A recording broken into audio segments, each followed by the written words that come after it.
हमारे साथ हैं REC chairman Jitendra Shrivastava sir. ये इनका पहला इंटरव्यू है किसी भी हिंदी चैनल के साथ। सर, क्या बड़ी वजह रही जो 13% की ग्रोथ हम नेट प्रॉफिट में इस बार रिजल्ट में देखें? देखिए, पिछले कुछ सालों में हम लोगों ने बहुत एग्रेसिवली अपने सैंक्शंस को पुश किया। हम लोगों ने अपने डिसबर्सल्स को काफ़ी लगभग 2 से 3 गुना हम लोग के डिसबर्सल्स इंक्रीज़ हुए हैं।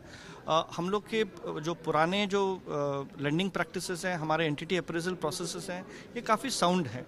एंड आरईसी के रेपुटेशन के चलते और हम लोग के ease of business doing business को सिंप्लीफाई करने के प्रयासों के चलते काफ़ी अच्छे लेंडर्स हमारे पास आते हैं। So it's a combination of both things, good lenders, good practices equals good business.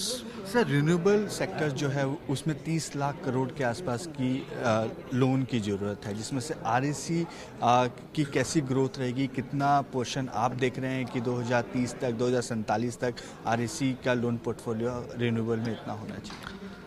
देखिए, आज की डेट में हमारा जो लोन बुक है वो रफली 5.67 लाख करोड़ है, जिसमें करीब 52,000 करोड़ हम लोग का आरई का कंपोनेंट है। और हम लोग चाह रहे हैं कि हम लोग का लोन बुक 10 लाख टच कर जाए bye 2030।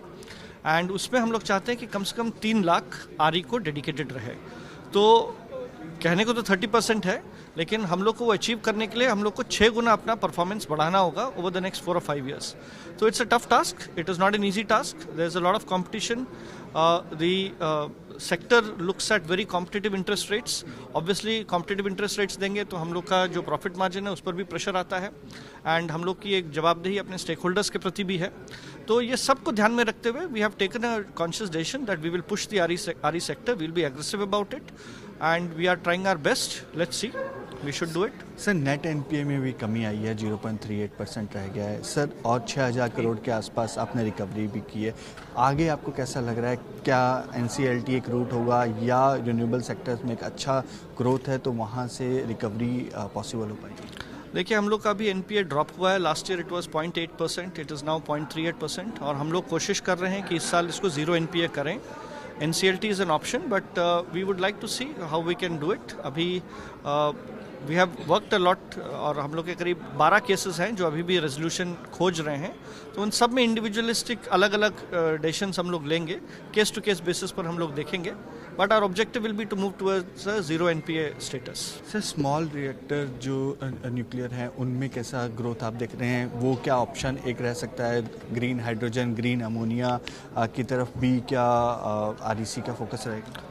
As far as green hydrogen, green ammonia is concerned, it's a new sector which has come up.